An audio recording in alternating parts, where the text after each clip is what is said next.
long day, I got a lot to say. It feels like I'm carrying a 2-ton weight. I go to see a friend.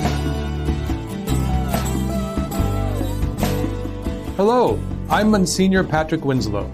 And I am Father Matthew Kauth.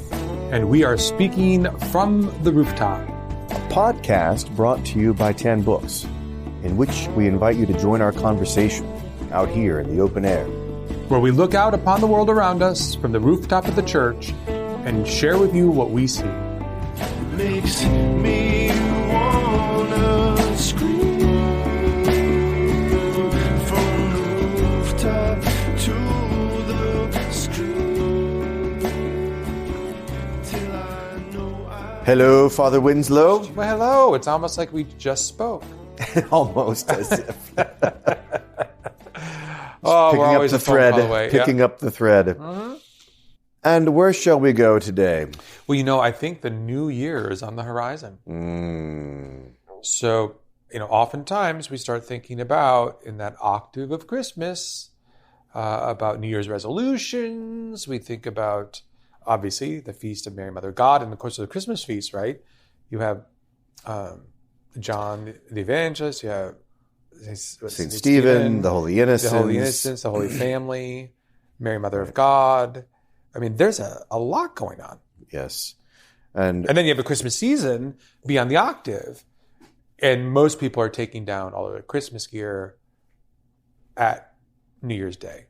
January 1, January 2. January 2. Yeah. We are known not to do that. No, we pretty much go until... February. At least. We can last that long. Because the old season did in some ways stretch all the way until the visitation, the Feast of Visitation. Which is when? February 2nd. There you go. I'm sorry, not the visitation. I said visitation. The Candlemas. Candlemas and the presentation. Right, the presentation, Candlemas. So it's had some different names. And then St. Blaise after that. People do remember the St. Blaise. So you bless the candles, the Candlemas. That's right. That would enter the Christmas season, and then the day after, everyone would get the St. Blaise. Do you know, as a Catholic, I never had the St. Blaise. I never knew where the St. Blaise Bethany was. It was my first assignment up in New York at Blessed Sacrament in Albany, and we had a school.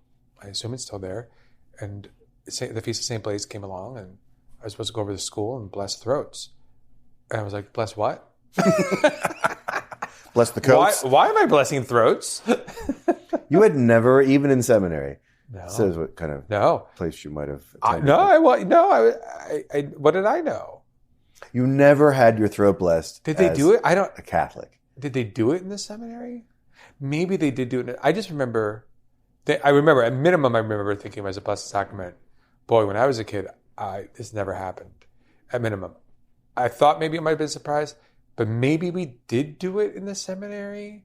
People love things like that. They love throat blessings, and there used to be. Of course, there's a series of different blessings you would give out on different saints' days throughout the entire year, and things you would bless not just in terms of persons, but their items, their fields, their.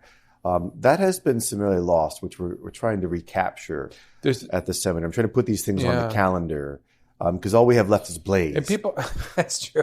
And people do love these. They do. These sacramentals, as they're called. I was always struck by Ash Wednesday. I think any priest is. Yeah. Because it's actually not a holy day of obligation. And not that I want to talk about Lent in this season. Right. But that being said, when I was in a downtown city parish in Washington, D.C., we gave out ashes and services. It was all day. Yeah, because everyone would come. It doesn't matter if you were Catholic. Everyone came to get ashes back then, and I think it's kind of still the way now. Sure, people want something. If you're doing some kind of sacramental, people are all about it. It's just like sort of visceral, natural religion. It is. Yeah, I want skin in the game here. Yeah, it's true. Well, here we are though at the Christmas season, and we have the Christmas octave, and then the few weeks to follow that lead us up to the baptism of the Lord, which. He was baptized as an adult. So we do a rapid jump from infant to adult. And then we bring in what is now called ordinary time. So we have this Christmas season in which we have the beginning of a new calendar year. So oftentimes begin to think about New Year's resolutions and how to approach the year differently. It's not a bad line of thinking, especially coming out of Christmas when we're trying to reorient our souls and our minds toward Christ. It's a good line of thinking. Don't they say it's the number one time which people sign up for gyms? Yes, it is. I'll be sure to or do they buy a elliptical machine to put their clothes on. You should always buy your exercise equipment used because it's been barely used. That's true. Some is brand new. Exactly.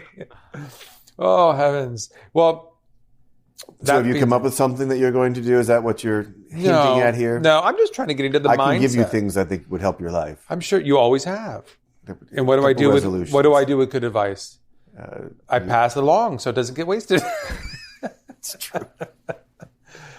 I think that typically people, maybe this is an overstatement and generalization, but I think that in the main, any of us, whether this is a sort of New Year's sort of a thing or any sort of conversion moment, I think one of the hardest things for us is that we see something new that we need to do. We come to grips with something and we get excited perhaps about a new life in any kind of conversion, even if it's something as mundane as I have to stop eating this way or whatever. And we don't see any gains because we bite off perhaps more than we can chew, and so we fail. I think it's a good recommendation for anyone if they're considering something along the lines of an alteration in their prayer life, in their social life, in their areas of their life that they see have gone off the rails a bit. Just begin where you can actually win, and not begin where you're fated to lose. That's the thing I think about the exercise thing. I'm going to go to the gym 4 times a week, and I'm going to spend an hour and a half there, and blah, blah, blah, blah, blah. But you can't do it. It's the same in your prayer life. You don't tell someone, okay, you don't pray except for, like the classic Catholic prayer life is, might get a rosary in once in a blue moon, and I go to Mass, and I get to Mass, and we watch this happen. Someone makes a sort of an odd genuflection. They kneel down for 30 seconds, and then they read the bulletin. That is not a prayer life. Right. We spoke about this before. Right. But if you were to make a resolution, and you should, to increase your life with our Lord in prayer, don't begin large. Just begin small. Like, what can you actually accomplish? Well, it's like going to the gym. Yeah. Right. You know, throw up 300 pounds on this bar. Yeah. Yeah. Let's begin there. Right. I'm going to succeed at that. Yeah. No, you throw in some small weights, something that you can manage, develop the muscle, grow the muscle. And then, before you know it, you might be putting up big weights. But that would be proper for you at that moment, and not proper for you before. It would crush you in advance. And then people become discouraged. In that sense, I think one of the reasons why people are kind of queued up, not just because of a calendar year, it's a new beginning, but also because, as we've discussed previously, that Christmas is a season of hope. And as we immerse ourselves in that season of hope being realized in the incarnation of God and promised by virtue of the kingdom to come, we want to start realizing the hope. We want to start realizing that new life. We want to start realizing the good. And so it kind of matches up. It runs in parallel with the beginning of a new year and the opportunity to start something new. And there's a type of synergy, I think, that happens in that moment, a recommitment. In that sense, it's a real nice cue up for Lent because, as Lent rolls around pretty quickly thereafter, you're kind of in that, should be in that mode to redouble our efforts and to begin again. I love that expression, to begin again. To begin again. To begin again. And every time we begin again, hopefully we're a little further along the line, further down the road. Yeah, and I think there was a principle that I loved. I read in one of the fathers of the church, which he calls a recirculatio. And what it means is a sort of, we're never beginning again from the same position. Right. We're beginning again from a different position, and sometimes not where we would like to be. Mm-hmm. But it's not that it's just going back to the start. And so a retricolato, imagine if you were going on a straight line and you began to go up. If you're drawing a line, you begin to go up and then back on yourself in a circle. And you hit some of those same lines again as you actually make progress past that circle, if that makes sense. So you're not... No, it makes no sense at all. But I understand the concepts, but your line image is completely awesome. It's beautiful. It's actually rather exquisite. Is it like a coil where I'm rising? Well, you can do that, but okay. So if you're on a plane and you're drawing a line on a plane, I'm on a plane like an airplane or a plane of paper? No, a plane, geometry. Geometry. Okay. If you're on a plane, on a flat surface, you're drawing a line. Yes. And then you would take off like a plane. Imagine if you want to. Now we're doing an airplane. Well, because this can we call an airplane an airplane? Airplane. So you're on a plane. Here's an airplane. It's going down the tarmac. On a plane. The airplane is going down the tarmac. Okay. Going down the runway. And takes off. Yes. Now, what if it were the kind of plane like a jet? Fantastic war fighter plane that could actually do a 360. Yeah. Mm-hmm. When he comes back down, if he were to land, he would land where he had actually been taxiing. Yes. Right? Yes. And then keep going forward and take up again, but not at the same. You wouldn't land back at the same stop, really. Not quite at the same stop, but you would cover some of the same ground. You cover some of the same ground. And the point, but still moving probably a little more down the line every time. And what the fathers of the church, this particular father wanted to say is that God will represent things to you. To begin again. Yeah. And it looks and sounds like something you experienced before. Echoes. It echoes, it rhymes. It rhymes, yeah. But it's your chance to make it new. And so it's an opportunity. I love the line in the book of Revelation that he makes all things new. Yeah. And because of his grace, you don't have to just start again and start from scratch and try to make something of yourself. You have grace, especially in this season, that you can actually, when you're back not at square one, but you're back where you were before, but you're different and grace is different. And you can actually redo that thing and make it fruitful in a way it wasn't before. It kind of reminds me of my freshman year of college when it came to academics. So my first semester, I didn't really go to class. I did whatever I wanted.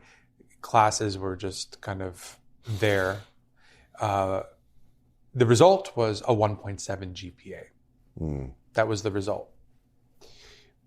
The following semester, I make a real interior dispositional change with respect to my classes. The result was a 3.7.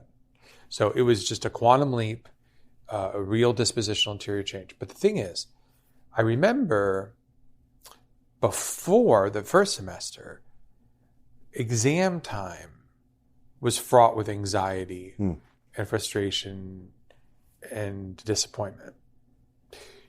But the next semester, as I began again, the exam arrived, the echo of the past, quite literally with the subject of accounting, because I got an F in accounting. I don't even know why I took accounting, but I got an F in it and I took it. So I retook it for the second semester and I got an A. And which was great because it erased my F and put an A in its place. It's nice to go from a 0 to a 4.0 in your GPA.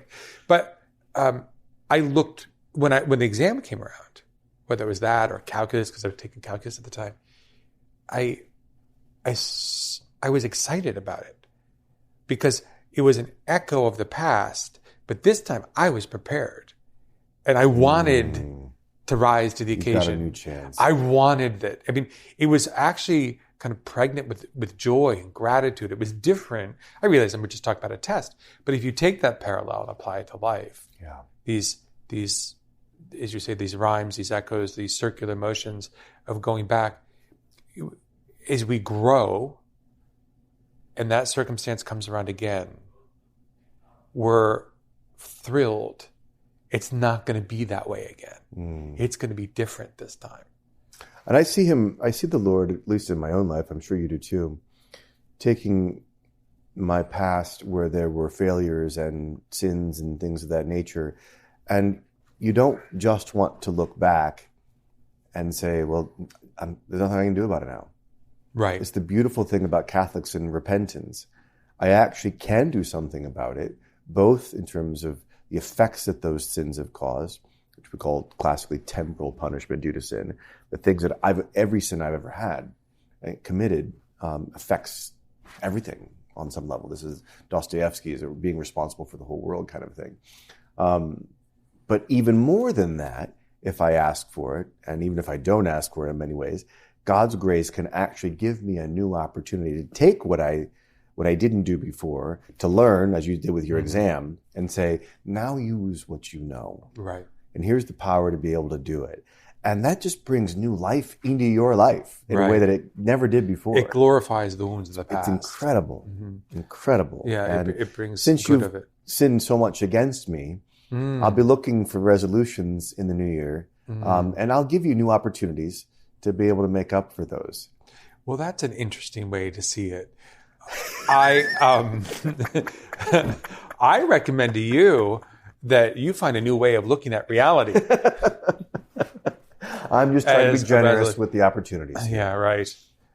Speaking of which, I don't know why I just thought about this in terms of the new year. Maybe I was thinking of harvest and fruits of the harvest. Did you have some planting that you have over at the seminary, like fruit trees? We do. We have, of course, they're all dormant right now.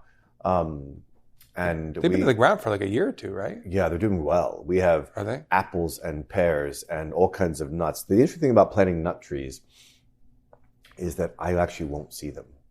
No. I won't get anything from them. Because it would be that long.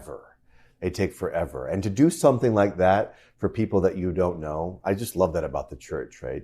And traditional sort of societies, that I'm going to do something for someone for 20 years from now or 30 years from now that I will not receive.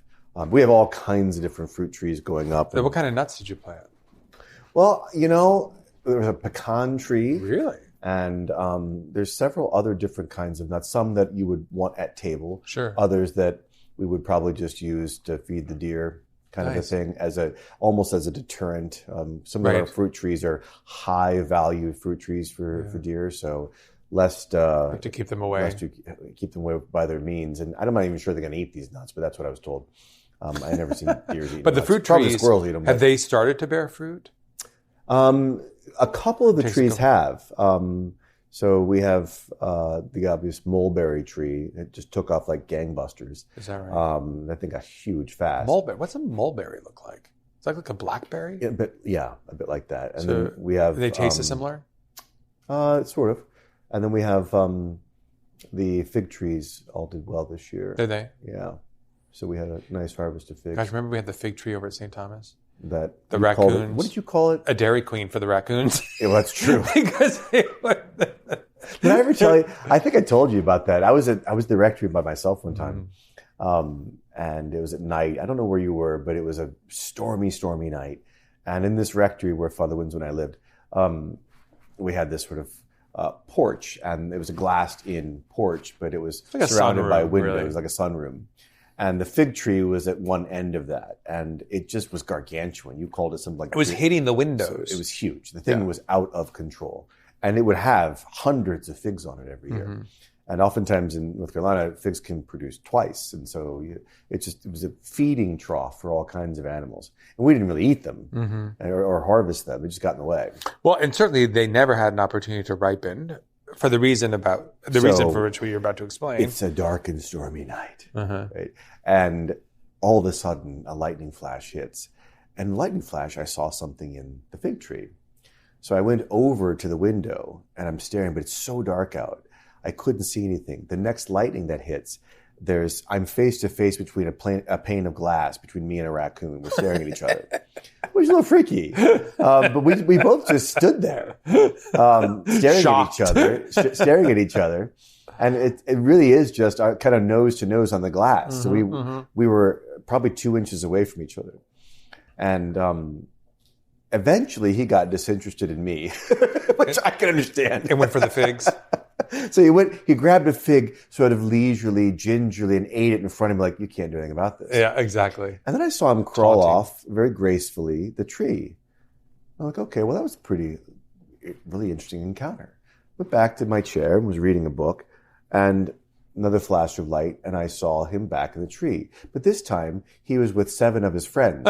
And there were so many raccoons in the tree, they completely ransacked it in one fell swoop. Yeah. It was a Dairy Queen. The Dairy Queen. It was nature's Dairy Queen. Oh, it's pretty awesome. No, but I was just thinking about that because again, that begin again. It's naturally reflected. Yeah. In something like a tree and produce, in the seeds and beginning again. It is naturally represented.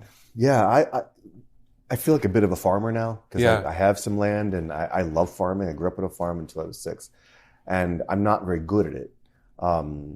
But now that we have things that produce fruit, even we had some olive trees and they produced a bunch of olives. And, I'm excited every year now to see how things grow up, because it's in the wintertime. Like, you're not upset that things are dead. You realize they're doing their thing. And it creates this sort of excitement about what's going to happen this year the moment the sun turns our land a bit warmer. So last year, for example, we did a huge bed of garlic, which I'd never done before. I think I mentioned about scape pesto before. Oh, yeah. Incredible stuff. Yeah. But I noticed I didn't get any this year. It's the first time that I ever planted. I'm sorry. You won't probably get any next year. I'm sure. I saw the garlic stalks. I can't stop it. I can't. I mean, once I make that pesto, it's gone. People go crazy over it. Yeah, so you have to call me. I will be happy to do so. If you haven't made it before, please do. But you have to grow the garlic. You have to grow the garlic. Yeah, you can't go buy garlic. But it was such an edifying thing. I think about persons that actually, the danger they had is that they didn't grow something, they didn't survive. There's an added fear component. For us, it's just a hobby. Right. I'm not going to live up to things. I would like to be able to do that, but it is so fascinating and rewarding to grow something and to take care of it. Well, it reminds me of the philosophical distinction between an artifact and a natural form. And there's something about farming and growing things where you're engaging in a natural form. Yeah. Whereas we see food prepared and deliciously prepared, and no doubt amazingly prepared for Christmas, and now with New Year's and everything, that's a great thing to have lots of those little finger foods for your New Year's Eve celebration. But it almost comes off like an artifact, in the sense that, I guess it is in the sense that you're taking a natural form. But you forget that what makes that possible are these natural forms. Where they come from. Where does that apple come from? Where do these nuts come from? Where does this sugar come from? Where does this flour? And we're just so enamored with that artifact, the thing that we're putting together and creating these amazing foods. But I should have said it almost comes out as merely an artifact, as though it's not predicated on these natural forms. Of course, all of them, they are, of course. And there's just something closer to the divine, in watching the life cycle of a natural form, like an apple or an almond or a pecan, and see the tree produce its fruit. You just get close. You just get closer to the Creator. You do, and for me, this experience has brought out the fact that, there's a line in the Mass, for example, that talks about a rational sacrifice.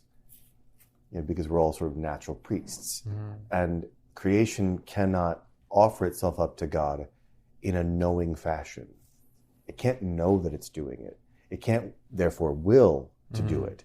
It does, by virtue of its nature, fulfills its nature for the most part, and that gives praise to God.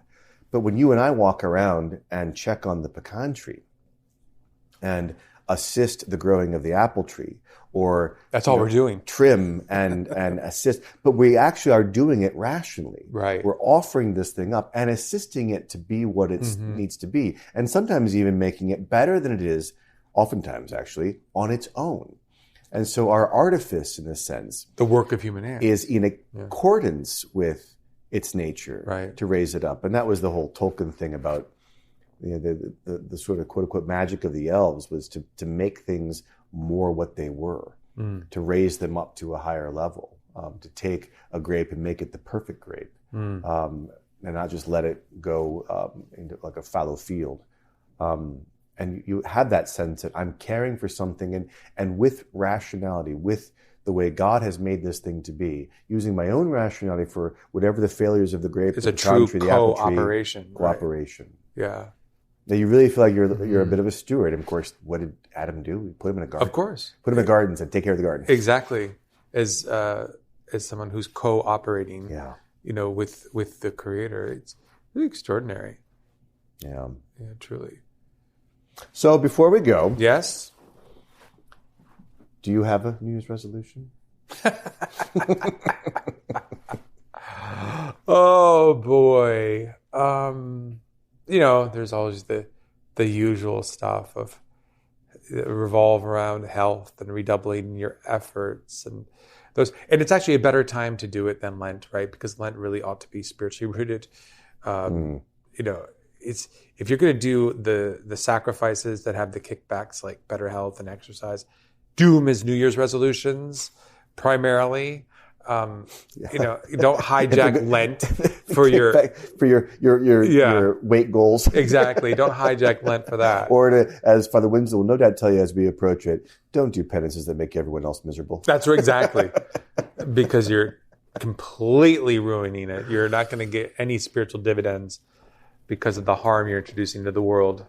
Well, I would say, one of the things that I'd like to do is to make sure that we are more regular, so that we have at least one of these coming out every week. And the kickback on that for us is it forces us to break out of our rigorous routines. Stop and look at things. And to talk, because as you know, our routines, the treadmills that we get on, they can kind of take over. Yeah. And so it's hard. So the nice thing, the real kickback in you and I doing these things together, is that we have a legitimate reason to break out of the routine. So there's no reason why we can't, I think. No, I agree with you. More regular. On that, I'm really pleased. We've heard from so many people. We really have. As we go around the diocese, that people who get it. They get it. They bring us into their cars. Those are the cool people. They're going for a walk, listening to the talk or whatever else from the rooftop. Like my mom, my dad, both of them. my brothers and sisters. Yes. Your dad is hoping we're going to mention him again. So. Oh well, he's a regular character. But it's great. It's one way of extending our friendship, as Father said, and to be with you. In addition, I do want to throw out at this time of year a thanks again to Tan for doing this for us, to putting these things together and getting them out there in a palatable form for you all to be able to find them and receive them. For myself, I want to do the same sort of thing. I actually bought an hourglass. And I was talking with someone the other day about this, that part of the difficulty of the treadmill, or of the vast amounts of means we have now of communication, that which we have to keep up with in terms of communication, and the multitasking, or whatever they call that now, that you don't have time to really think deeply about things. And I want to make sure that doesn't get lost. And so what I'm attempting to do is things that have nothing to do necessarily with that which is my job, which I teach, and so that helps. I'm forced to think about things like this, and that's helpful.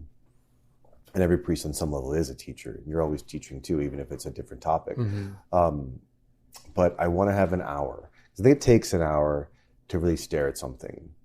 And so I literally bought an hourglass, and I'm gonna try to sit down 3 days a week at least and flip the hourglass and choose a topic. Think about it, write about it, and maybe study about it too. Sure. But just to examine the thing.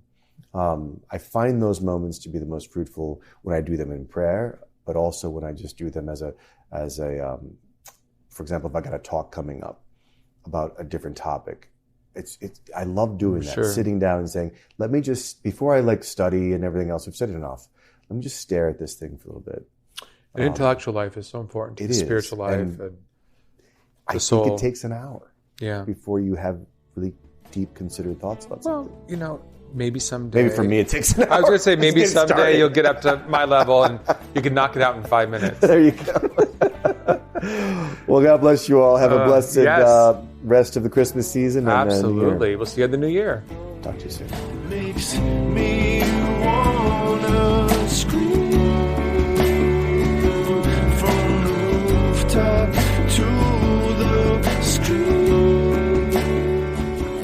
Thanks for listening to this episode of From the Rooftop. For updates about new episodes, special guests, and exclusive deals for From the Rooftop listeners, sign up at rooftoppodcast.com. And remember, for more great ways to deepen your faith, check out all the spiritual resources available at tanbooks.com. And we'll see you again next time. From the Rooftop.